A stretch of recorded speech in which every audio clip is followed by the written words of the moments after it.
अस्सलामु अलैकुम वरहमतुल्लाहि वबरकातुह। इन्नल हम्दुलिल्लाह नहमदुहु व नस्तईनुहु व नस्तगफिरुहु व नु'मिनु बिहि व नतवक्कलु अलैहि व नऊज़ु बिल्लाहि मिन शुरूरि अनफुसिना व मिन सय्यिआति अमालिना। मन यहदिल्लाहु फला मुदिल्ल लहु व मन युद्लिलहु फला हादिय लहु व नशहदु अन ला इलाहा इल्लल्लाहु वहदहु ला शरीक लहु व अशहदु अन्न मुहम्मदन अब्दुहु व रसूलुहु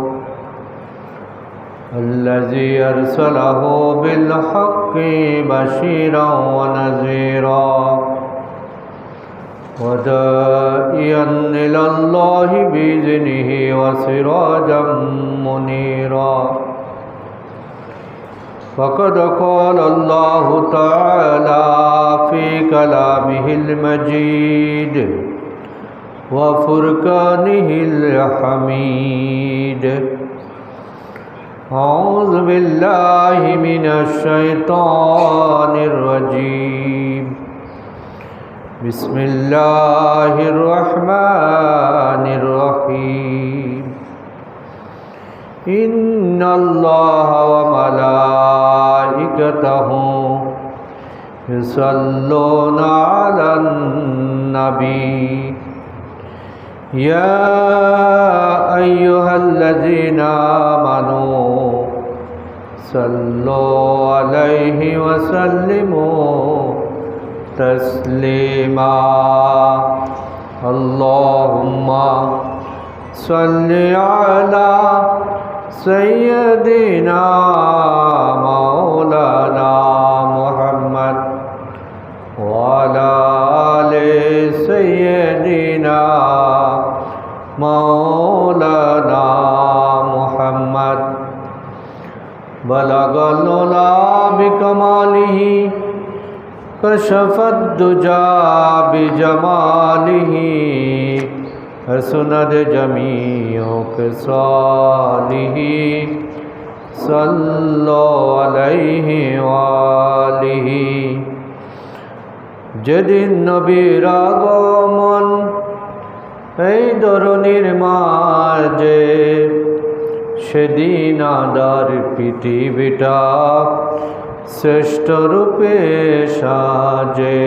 বলগলোলা বিকমালিহি কশফদ দুজা বিজমালিহি হসনদ জমিউ क़िसालिही सल्लु अलैहि व आलिहि। औज़ु बिल्लाहि मिनश शैतानिर रजीम। बिस्मिल्लाहिर रहमानिर रहीम।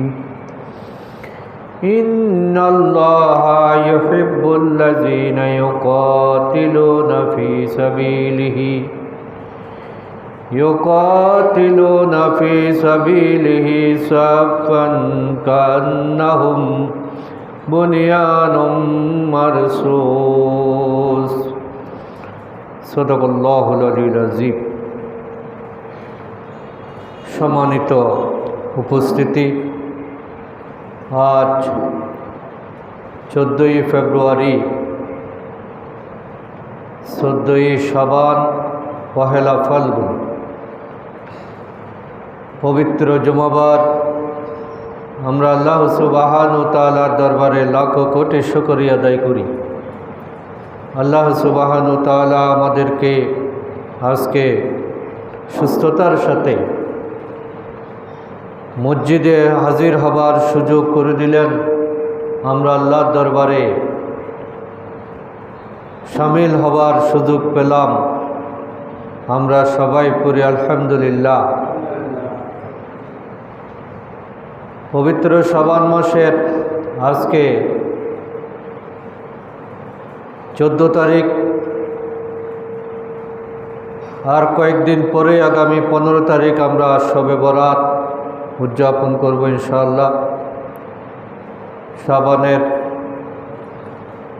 মধ্যরাত্রি, শাবানের যে মহামান্বিত রাত, সেটা আমাদের জীবনে যাতে সৌভাগ্য নিয়ে আসে, আমরা সেই চেষ্টা করব।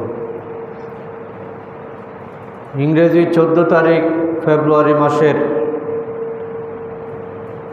বিশ্বব্যাপী এবং বাংলাদেশেও একটি দিবস পালন করা হয়, যে দিবসের সাথে অবশ্য আমাদের কোনো সম্পর্ক নাই, মুমিনদের কোনো সম্পর্ক নাই। এই দিবসটাকে নাম দেওয়া হয়েছে ভ্যালেন্টাইন্স ডে বা ভালোবাসা দিবস। আসলে এটা ভালোবাসা দিবসের নামে কিছু শৃঙ্খল যুবক যুবতীর বেহায়াপনা এবং নোংরামির মহড়া হয়ে থাকে এবং আমাদের কিশোর কিশোরীদের ঈমান আকীদা চরিত্র ধ্বংস করার জন্য ইসলাম বিরোধী শক্তির একটি চক্রান্তের অংশ হিসাবে আমরা এই দিবসটাকে পালন করি। কিন্তু আসলে মুসলমানদের ভালোবাসা তো সারা জীবনের জন্য, এটা কোনো দিবসকে সামনে রেখে প্রকাশ করার বিষয় নয়।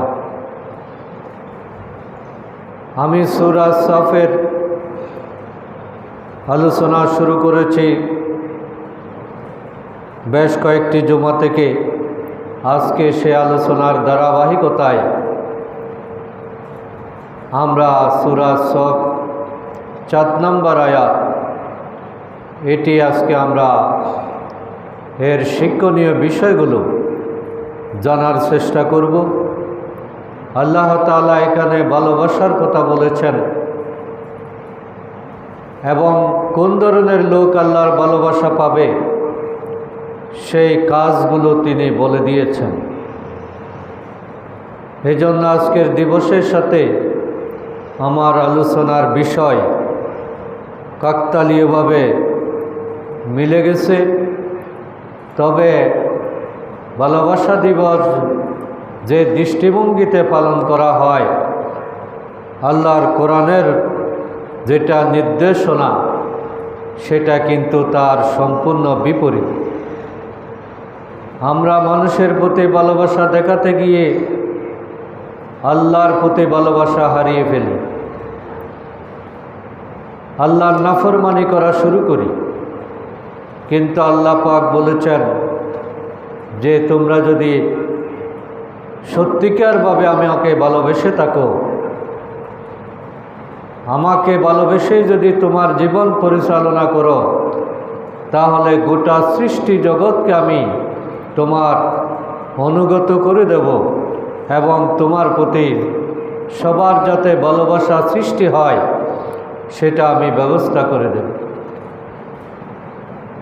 আল্লাহ পাককে যখন কোনো বান্দা সত্যিকারভাবে ভালোবাসেন, তখন আল্লাহ তাআলা তার এই ভালোবাসার কথাটা ফেরেশতার সমাবেশে জানিয়ে দেন।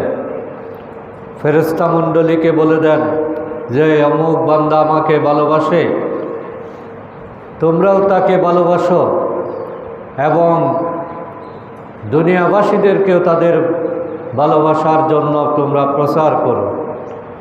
এই কারণে দেখা যায় আল্লাহর ভালোবাসা যখন পাওয়া যায়, আল্লাহ যখন কাউকে পছন্দ করেন, তখন তিনি দুনিয়াতেও সম্মানিত হন, সকলের প্রিয় হন। এজন্য আসলে সফল হওয়ার একটাই রাস্তা, সেটা হলো একজন বান্দা হিসেবে আল্লাহকে কিভাবে খুশি করা যায় সেই চেষ্টা করা। আল্লাহ তাআলা সেই পথটাই আমাদেরকে বলে দিয়েছেন এবং এখানে আল্লাহ পাক বলছেন ইন্নাল্লাহা ইউহিব্বুল্লাযিনা, নিশ্চয় আল্লাহ তাআলা ভালোবাসেন তাদেরকেই ইউকাতিলুনা ফি সাবিলিহি, যারা তার পথে লড়াই করে, জিহাদ করে সংগ্রাম করে তার দ্বীন প্রতিষ্ঠার জন্য যারা নিজেদের জান মাল বাজি রেখে আল্লাহর জন্য সংগ্রামে রত হয়, আল্লাহ তাদেরকেই ভালোবাসেন। ইন্নাল্লাহা ইউহিব্বুল্লাযীনা ইউকাতিলুনা ফী সাবিলিহি সাফফান কান্নাহুম বুনিয়ানুম মারসুস। এবং সেই লড়াইটা হতে হবে সাফফান কান্নাহুম বুনিয়ানুম মারসুস। সেই যুদ্ধটা তারা এমনভাবে করবে, তাদের ঐক্যের বন্ধন, তাদের শৃঙ্খলা, তাদের একতা, তাদের ডিসিপ্লিন, এটা যাতে সীসা ডালা প্রাচীরের মতো হয়ে যায়। এজন্য ইসলামের মৌলিক শিক্ষা হলো আসলে ঐক্যবদ্ধ থাকা, একতাবদ্ধ থাকা, শৃঙ্খলাবদ্ধ থাকা। এটা হলো ইসলামের মৌলিক দিক। বিশৃঙ্খল কোনো পরিস্থিতি ইসলাম সাপোর্ট করে না। এজন্য নামাজ শুরুর আগে কাতার সোজা করা, কাতারের মধ্যে ফাঁক না রাখা, এটা কিন্তু গুরুত্বপূর্ণ একটি শর্ত। মুসলমানেরা যে কাজই করবে সব কাজেই তারা শৃঙ্খলার মধ্য দিয়ে করবে এবং শৃঙ্খলার মধ্যেই আল্লাহর সন্তুষ্টি। আল্লাহ তাআলা ছোট্ট এই একটি আয়াতেই অনেকগুলো দিক নির্দেশনা আমাদেরকে দিয়েছেন। প্রথম কথা হলো আল্লাহর ভালোবাসা পাওয়ার জন্য কারা উপযুক্ত? তার উত্তর হচ্ছে আল্লাহর পথে যারা লড়াই করে, অর্থাৎ মুজাহিদ, আল্লাহর দ্বীন কায়েমের জন্য, আল্লাহর হুকুম পালনের জন্য যারা নিজেদের জান মাল বাজি রেখে আপোষহীনভাবে টিকে থাকে, আল্লাহর ভালোবাসা পাওয়ার উপযুক্ততা কিন্তু তারাই অর্জন করে। এই জন্য আল্লাহর ভালোবাসা কারা পায়, এই প্রশ্নটা যদি আমরা করি তাহলে তার উত্তর হবে যারা মুজাহিদ, যারা জিহাদ করে, তারাই হলো আল্লাহর ভালোবাসা পাওয়ার সবচেয়ে বেশি হকদার। এবং আল্লাহর ভালোবাসা পাওয়ার উপায় কি, সেটার মাধ্যম কি? সে মাধ্যমটা হলো জিহাদ ফি সাবিলিল্লাহ, ইউকাতিলুনা ফি সাবিলিহি। এটা হলো আল্লাহর ভালোবাসা পাওয়ার মাধ্যম। আর ভালোবাসা পাওয়ার শর্ত কি? শর্তটা হলো সাফান কান্নাহুম বুনিয়ানুম মারসুস, যে এমনভাবে ঐক্য করতে হবে। এখানে আল্লাহ তাআলা অন্য কোনো পদার্থের উদাহরণ না দিয়ে সীসার উদাহরণ কেন দিলেন? বিজ্ঞানীরা এটা গবেষণা করে প্রমাণ করেছেন যে দুনিয়ার সব পদার্থ যতই গলানো হোক না কেন, তাদেরকে একত্রিত করলে ওই পদার্থের মাঝখানে কিছুটা ফাঁকা থেকে যায়, কিছুটা দূরত্ব বজায় থাকে। কিন্তু সীসা হলো এমন একটি পদার্থ যেটা গলানো হলে, জমাট বাঁধা হলে ওখানে আর কোনো ফাঁকা থাকে না, এমনকি বাতাস ঢুকারও সেখানে কোনো জায়গা থাকে না। অর্থাৎ চরম বন্ধুত্ব, চরম আন্তরিকতা, পরম ভালোবাসা, হৃদয়ের একান্ত মিল, এটাকে আল্লাহ তাআলা সীসা ডালা প্রাচীরের সাথে তুলনা করেছেন। যে সীসাকে যখন জমানো হয়, লাগানো হয়, গলানো হয়, তখন তাদের মধ্যে যেমন কোনো দূরত্ব থাকে না, কোনো ফাঁকা থাকে না, তেমনি মুমিনের আন্তরিকতা, মুমিনের ভালোবাসা, মুমিনের পারস্পরিক হৃদ্যতা, পারস্পরিক বোঝাপড়া, একে অপরের প্রতি আত্মত্যাগ, একে অপরকে মহব্বত করা, এটা এমনভাবে হতে হবে যাতে সেখানে কোনো ধরনের ফাঁকা না থাকে এবং কোনো ধরনের আনুষ্ঠানিকতা না থাকে। এটা হবে একেবারেই অন্তর থেকে অফিশিয়ালি ভালোবাসা বা কোনো স্বার্থবাদী ভালোবাসা, এটা কিন্তু আল্লাহ তাআলা গ্রহণ করেন না। আল্লাহ চান যে মুমিনেরা যখন আল্লাহর পথে দায়িত্ব পালন করবে, আল্লাহর দ্বীন প্রতিষ্ঠার সংগ্রামে তারা যখন নিজেদেরকে নিয়োজিত করবে, তখন তাদের অন্তঃকরণের মধ্যে এমনভাবে ভ্রাতৃত্বের অনুভূতি, এমনভাবে পারস্পরিক ভালোবাসার অনুভূতিটা কাজ করবে যাতে সেখানে কোনো ধরনের দূরত্ব না থাকে। এই জন্য আল্লাহ তাআলা ভালোবাসা পেতে হলে আমাদেরকে আল্লাহর দ্বীন কায়েমের সংগ্রামে নিজেদেরকে নিয়োজিত করতে হবে, ঐক্যবদ্ধভাবে, আন্তরিকতার সাথে এবং সকলে মিলেমিশে সকল শৃঙ্খলা মেনটেন করে একতার বন্ধনকে অত্যন্ত শক্তিশালী করে সারিবদ্ধভাবে আমাদেরকে আল্লাহর দ্বীন কায়েমের জন্য নিজেদেরকে নিয়োজিত করতে পারলেই আল্লাহ তাআলা আমাদেরকে ভালোবাসবেন। এজন্য ভালোবাসা পাওয়ার, আল্লাহর প্রিয় হওয়ার একটাই রাজপথ আছে, একটাই মাধ্যম আছে, সেটা হলো ইউকাতিলুনা ফি সাবিলিহি, আল্লাহর পথে সংগ্রাম করা। এবং সে আল্লাহর পথে সংগ্রাম কার অনুসরণে হবে? সেটা হতে হবে রসুল করিম সাল্লাল্লাহু আলাইহি ওয়াসাল্লাম যেভাবে আল্লাহর পথে কাজ করেছেন, আল্লাহর দ্বীন কায়েমের যেই পথ তিনি দেখিয়েছেন, যেই ম্যানিফেস্টো তিনি রচনা করেছেন, সেই রসুলের সুন্নাহকে অনুসরণ করে, রসুলের জীবন আদর্শকে সামনে রেখেই আমাদেরকে আল্লাহর পথে লড়াই করতে হবে। এবং এক্ষেত্রে কোনো ধরনের বাড়াবাড়ি করা যাবে না, কোনো ধরনের হঠকারিতার আশ্রয় নেওয়া যাবে না, এবং নিজস্ব কোনো পরিকল্পনা ধ্যান ধারণাকে সংযুক্ত করা যাবে না।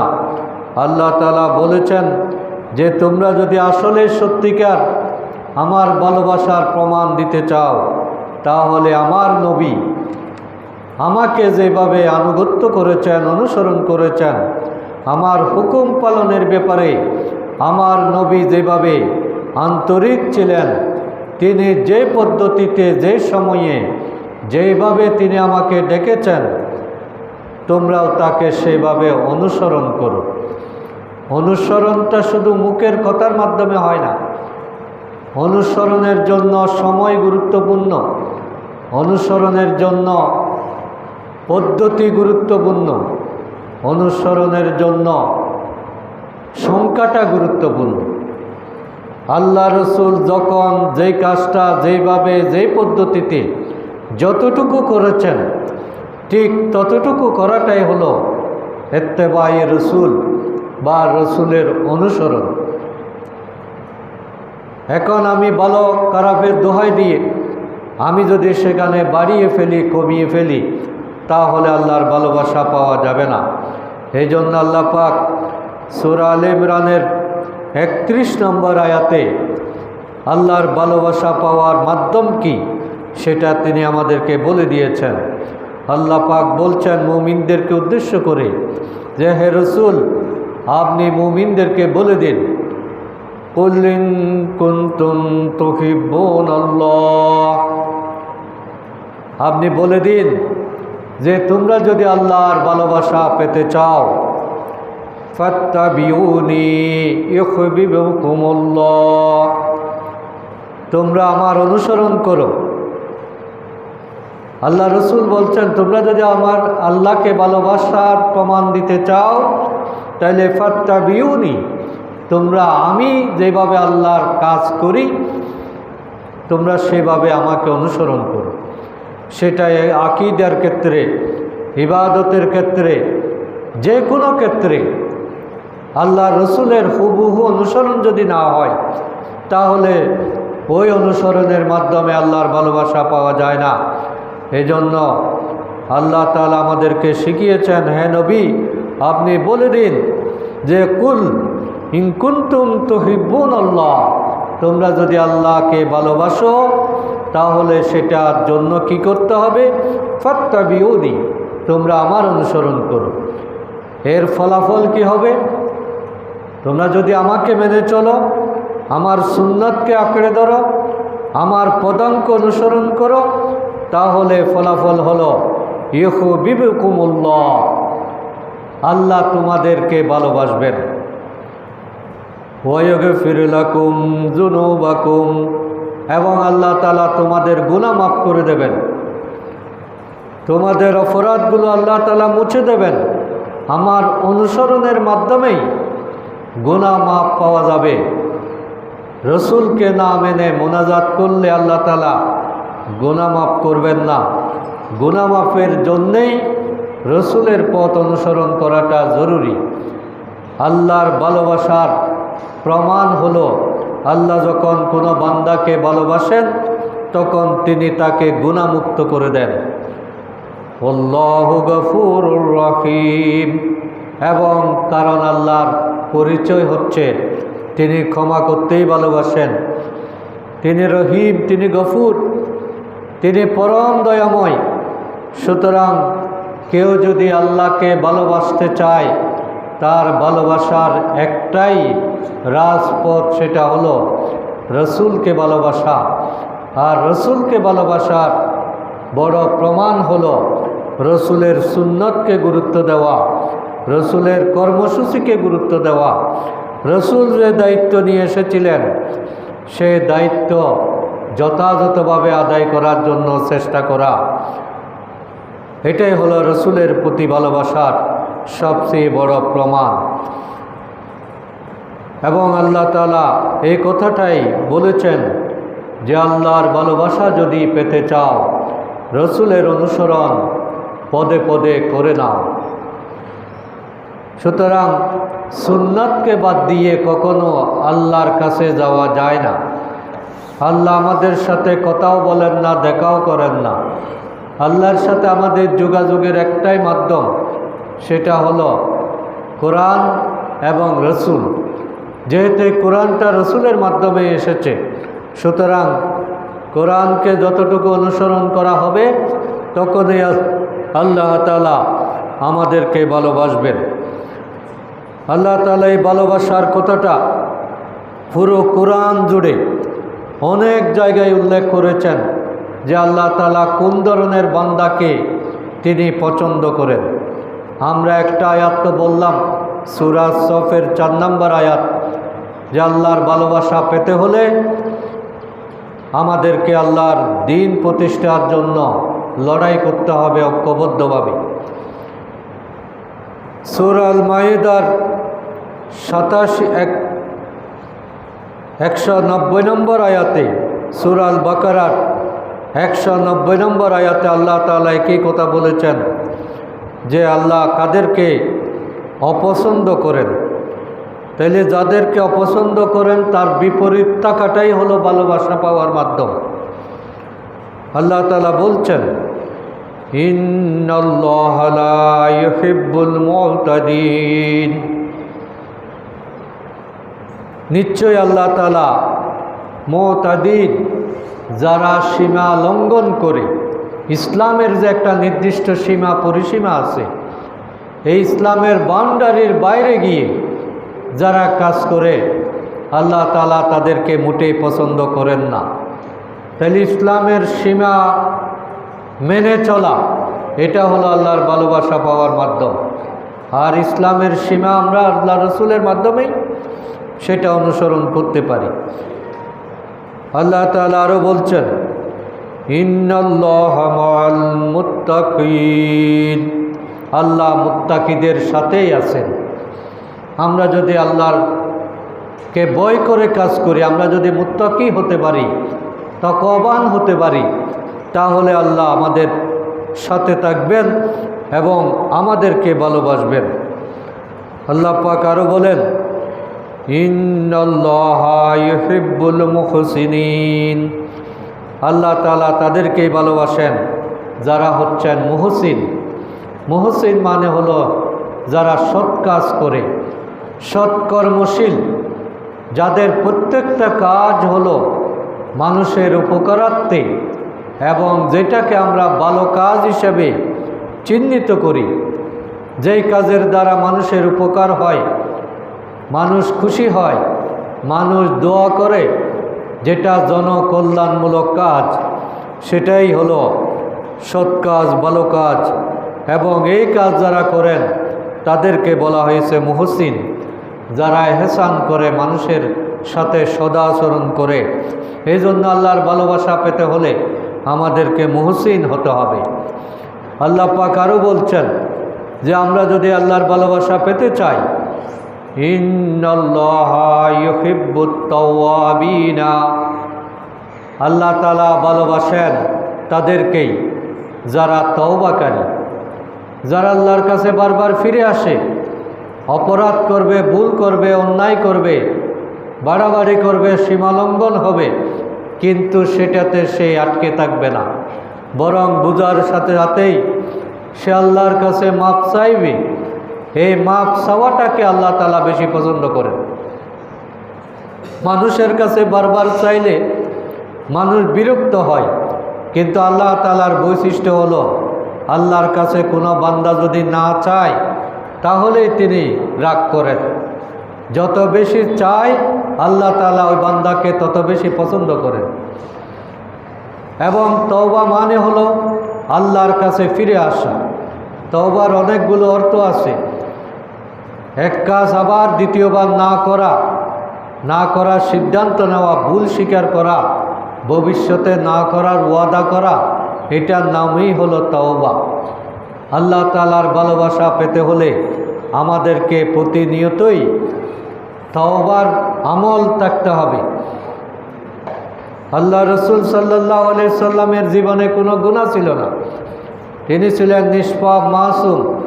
আগের পরের সমস্ত গুনাহ আল্লাহ তাআলা তাকে ক্ষমা করে দিয়েছেন।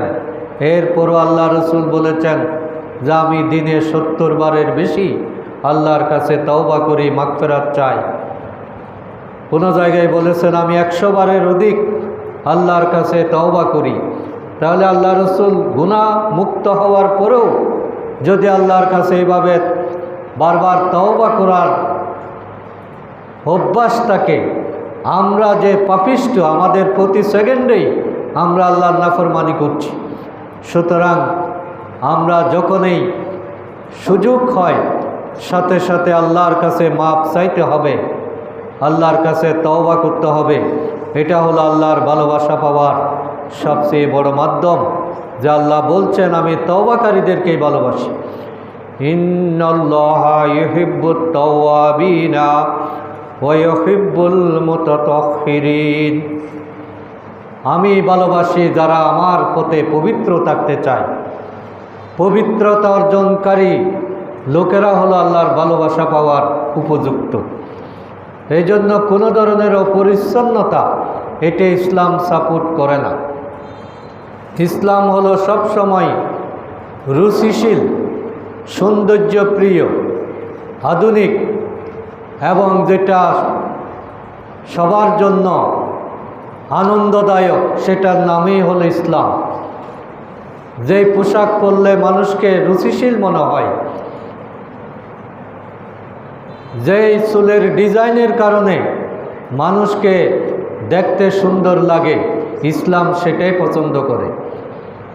আমার চুল তো আমি দেখতেছি না, কিন্তু আমার চুল দেখছে বাইরের যারা পাশাপাশি আছে, ওদের দৃষ্টিতে যদি আমার চুলের ডিজাইনটা সুন্দর না লাগে, তাহলে এটাকে আমরা ইসলাম সম্মত বলতে পারি না। আজকে চুলের কত ধরনের ডিজাইন আমাদের ছেলেরা করছে এবং কত মডেল তারা আবিষ্কার করছে, কিন্তু এগুলো যখন আমরা কোনো রুচিশীল ভদ্র মানুষ যখন এগুলো দেখে, তখন কি ভালো মন্তব্য করে না খারাপ মন্তব্য করে? খারাপ মন্তব্য করে। তার মানে এটি ইসলাম বিরোধী হওয়ার কারণেই এটার প্রতি মানুষের কোনো ভালোবাসা থাকে না। এই জন্য আল্লাহ তাআলা বলছেন তোমরা যদি আল্লাহর ভালোবাসা পেতে চাও তাহলে রেগুলার তওবার মধ্যে থাকো, আল্লাহর কাছে বারবার মাফ চাও এবং তোমরা রুচিশীল জীবনযাপন করো, পবিত্রতা অবলম্বন করো। অন্যান্য ধর্মের মধ্যে যে যত বেশি অপবিত্র থাকবে, অপরিচ্ছন্ন থাকবে, দাঁত ব্রাশ করবে না, গোসল করবে না, চুল কাটবে না, নখ কাটবে না, তাদেরকে তত বড় বুজুর্গ মনে করা হয়। যে লোকটা দেখো কত বছর গোসল করে নাই, এটা একটা আল্লাহর ওলি হতে পারে। কিন্তু ইসলামের ধারণের সম্পূর্ণ বিপরীত। ইসলাম হলো সবচেয়ে সুন্দর এবং রুচিশীল এবং পবিত্রতা। এই পবিত্রতা অর্জনের জন্যই 5 ওয়াক্ত নামাজ দেওয়া হয়েছে, 5 বার ওযু করার ব্যবস্থা করা হয়েছে, গোসলের ব্যবস্থা করা হয়েছে, দাঁত ব্রাশের ব্যবস্থা করা হয়েছে। মেসওয়াক এটা গুরুত্বপূর্ণ সুন্নত, কারণ এটা পবিত্রতার একটা বড় উপায়। আমাদের ম্যাক্সিমাম রোগের কারণ হলো দাঁতের কারণে। যার দাঁত ঠিক তার সব ঠিক। এই জন্য দাঁতের সুস্থতার উপর পুরো শরীরের সুস্থতা নির্ভর করে। এবং আমাদের বডির সমস্ত অর্গানগুলো দাঁতের সাথে সম্পর্কিত। পেটের হজম শক্তি দাঁতের সাথে সম্পর্কিত, চোখের দৃষ্টিশক্তি দাঁতের সাথে সম্পর্কিত, ব্রেইনের ধারণ শক্তি দাঁতের সাথে সম্পর্কিত। এই জন্য দাঁতকে সুস্থ রাখা শরীর সুস্থ রাখার সবচেয়ে বড় মাধ্যম। যার কারণে আল্লাহ রসুল সাল্লাল্লাহু আলাইহি সাল্লাম সবসময় মেসওয়াক করতেন। মেসওয়াক করলে সহজে দাঁত ক্ষতিগ্রস্ত হতে পারে না, রোগাক্রান্ত হতে পারে না। এবং তিনি বলছেন যে আমার উম্মতের কাছে যদি এটা বেশি কঠিন মনে না হতো, এই মেসওয়াক করাটাকে আমি ফরজ করে দিতাম। তাইলে তার মানে এটা ফরজের মতোই গুরুত্বপূর্ণ। ফরজ কাজ যেভাবে করতে হয় গুরুত্ব দিয়ে, মেসওয়াকের বিষয়টাও আমরা যাতে সেভাবে গ্রহণ করি। বিশেষ করে প্রাকৃতিক মেসওয়াক যেটা, এটা হলো অনেক রোগের কাজ করে। এই জন্য আল্লাহ তাআলার ভালোবাসা পেতে হলে পবিত্রতা অর্জন করা অত্যন্ত জরুরি। আল্লাহ তাআলা আরও বলছেন, আল্লাহর ভালোবাসা যদি পেতে চাও তোমরা আল্লাহর প্রতি নির্ভর করো। ইন্নাল্লাহা ইউহিব্বুল মুতাওয়াক্কিলিন। আল্লাহ তাআলা ভালোবাসেন তাদেরকেই যারা তার উপর তাওয়াক্কুল করে। সকল কাজে তাওয়াক্কুল হবে শুধুমাত্র আল্লাহর উপর। কোনো ওষুধ আমাকে ভালো করতে পারে না, কোনো গাড়ি আমাকে নির্দিষ্ট গন্তব্যে পৌঁছাতে পারে না, কোনো টিচার আমাকে পাস করাইতে পারে না, কোনো হুজুর আমাকে বেহেশতে নিতে পারে না। সব কিছুর মালিক, সব কিছু করার ক্ষমতা একমাত্র যার হাতে, তিনি হচ্ছেন আমার আল্লাহ পাক, আল্লাহ রব্বুল আলামিন। এই রকম একটা জুতার ফিতা ছিঁড়ে গেলেও আল্লাহ রসুল বলেছেন এটা বাঁধার সময় তুমি আল্লাহর উপর নির্ভর করো। তাহলে তাওয়াক্কুলের অনেক লম্বা ব্যাখ্যা আছে। আমরা শুধু এতটুকু জেনে রাখি যে আমরা যা কিছু করব, আমরা যদি আল্লাহর উপর নির্ভর করি তাহলে আল্লাহ তাআলা আমাকে ভালোবাসবেন। এই আল্লাহর ভালোবাসা পাওয়ার যে কাজগুলো, এইগুলো কোরআনে কোন কোন জায়গায় বলা হচ্ছে সেগুলো আজকে আমরা আলোচনা করছি। এবং আল্লাহ তাআলা বলছেন যে যারা অহংকার করে, দাম্ভিক, তাদেরকে কিন্তু আল্লাহ আবার ভালোবাসেন না। তাইলে অহংকার না করাটা আল্লাহর ভালোবাসা পাওয়ার মাধ্যম। যেটা আল্লাহ অপছন্দ করেন ওই অপছন্দনীয় কাজটা বাদ দেওয়াটাও একটা ইতিবাচক কাজ। আল্লাহ পাক বলছেন, ইন্নাল্লাহা লা ইউহিব্বু মান কানা মুখতালান ফখুর। আল্লাহ তাআলা বলছেন যে আল্লাহ তাআলা অহংকার, দাম্ভিকদেরকে তিনি মোটেই পছন্দ করেন না। তাইলে কোনো ধরনের অহংকার করা আমাদের জন্য জায়েজ হতে পারে না। অহংকার হলো আল্লাহ তাআলার চাদর, যে চাদর ধরে টানাটানি করে আল্লাহ তাআলা দুনিয়াতে সবচেয়ে বেশি তাকে অপদস্থ করেন। এই জন্য বড় হতে চাইলে বড় হওয়া যায় না। বড় যদি হতে চাও ছোটো হও তবে। যত বেশি বিনয়ী হব, যত বেশি মূল্যায়ন করব, নিজেকে ছোটো মনে করব, আল্লাহ তাআলা তত বেশি আমাদের মর্যাদা বাড়িয়ে দিবেন।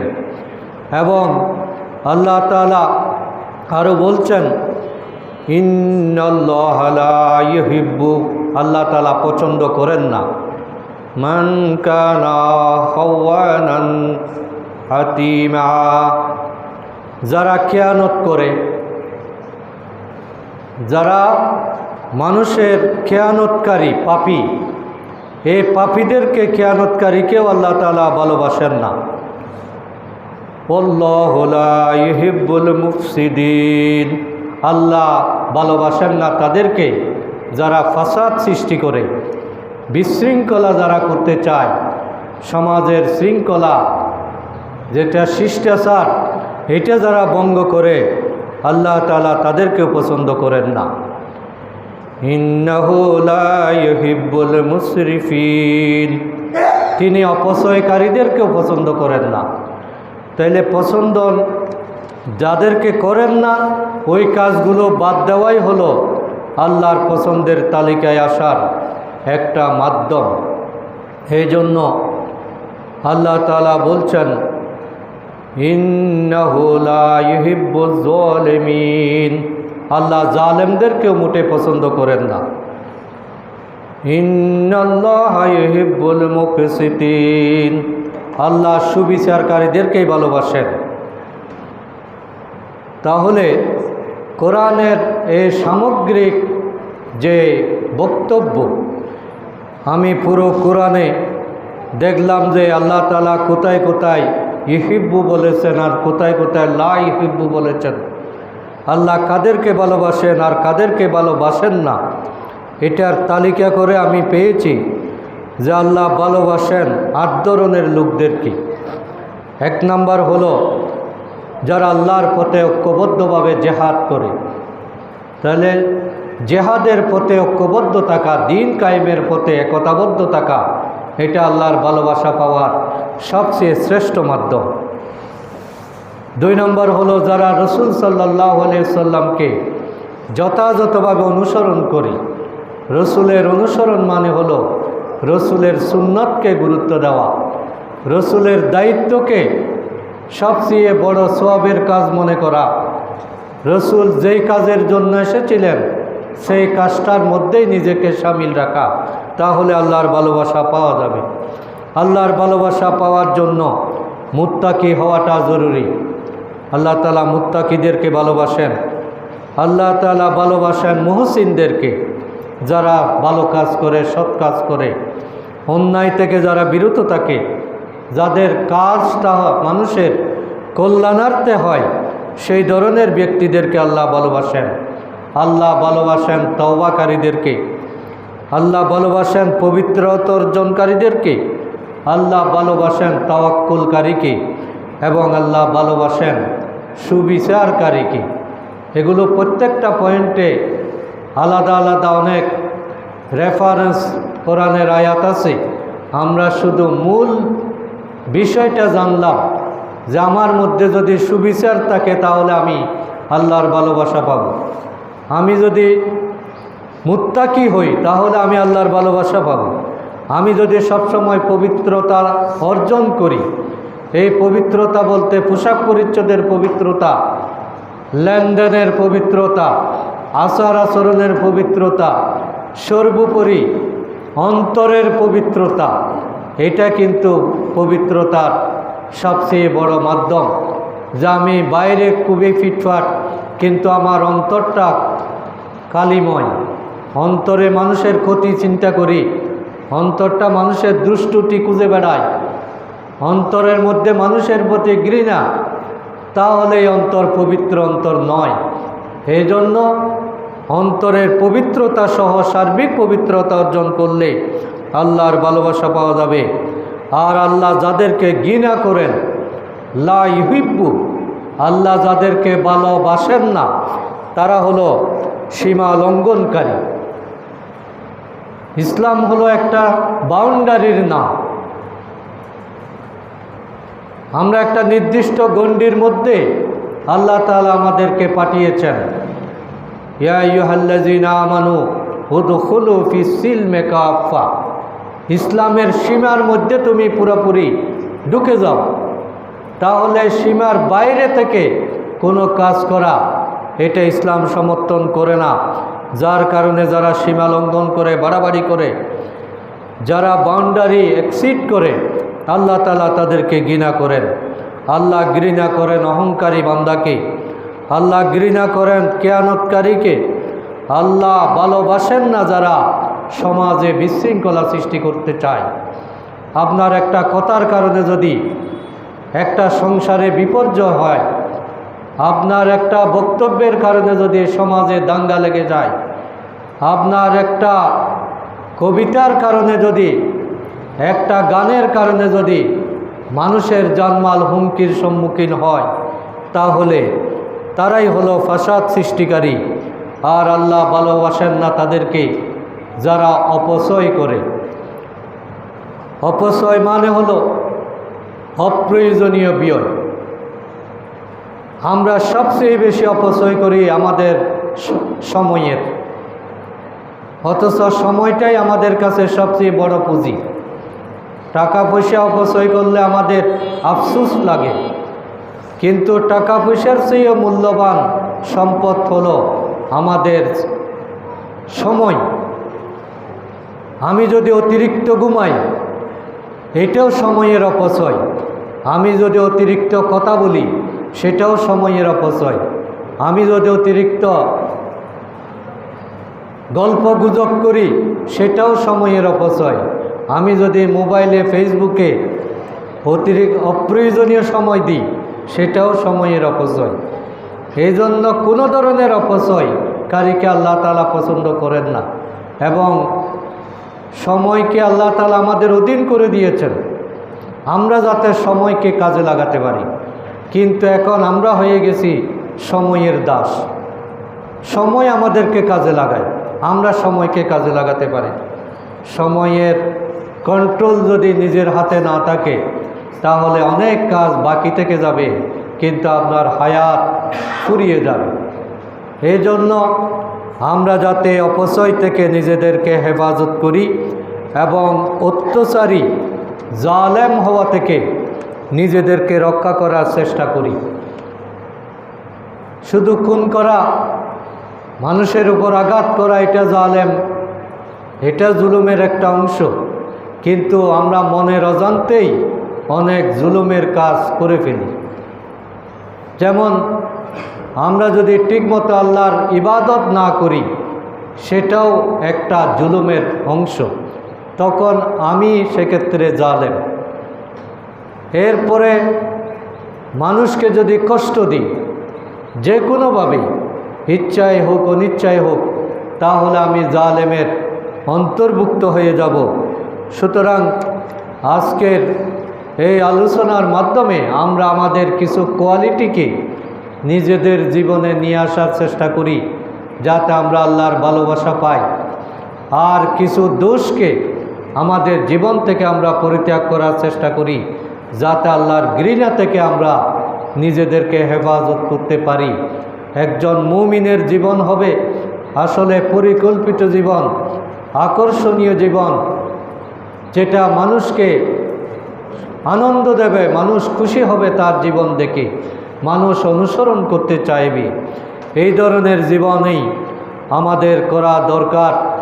এবং আমাদের আল্লাহর ভালোবাসা পেতে হলে এভাবেই নিজেদেরকে সেভাবে সাজাতে হবে। আর সাজানোর একটাই গুরুত্বপূর্ণ সিলেবাস আছে, সেটা হলো আল কোরআন। শুধুমাত্র আল কোরআন। কোরআনের সাথে আমাদের যত সম্পর্ক বৃদ্ধি পাবে, আমরা আল্লাহর রহমত, আল্লাহর ভালোবাসা তত তাড়াতাড়ি লাভ করতে পারব। কারণ কোরআনের আয়াতগুলো হলো আল্লাহর ভালোবাসা অর্জনের সবচেয়ে বড় হাতিয়ার। মানুষ যখন কোরআনের সাথে সম্পর্ক করে, তখন তার দিল নরম হয়। যে কোনো কিছু রোপণ করার জন্য মাটি নরম করা লাগে। তাহলে আমাদের দিল যদি শক্ত থাকে, কোনো হেদায়েত সেখানে কাজ করে না। সারা রাত ওয়াজ শুনলেন, ফজরের নামাজটা পড়লেন না, তার মানে দিল শক্ত। ওই দিল নরম করার এবং মানুষের দিল যখন শক্ত হয়ে যায় সেটা পাথরের চেয়েও শক্ত হয়ে যায়। পাথর কিন্তু আল্লাহর বয়ে মাঝে মধ্যে কান্না করে। পাথরের যে ঝর্ণা দ্বারা, এগুলো কিন্তু আল্লাহর বয়ে কান্নাকাটির কারণে এই ঝর্ণা প্রবাহিত হয়। পাথর মাঝে মধ্যে গড়িয়ে পড়ে, আল্লাহর বয়ে পাথর গড়িয়ে পড়ে। তাইলে মানুষের হৃদয় কিন্তু পাথরের চেয়েও কঠিন। এই জন্য সেই শক্ত হৃদয়কে নরম করার একটাই উপায় আছে, সেটা হলো কোরআন।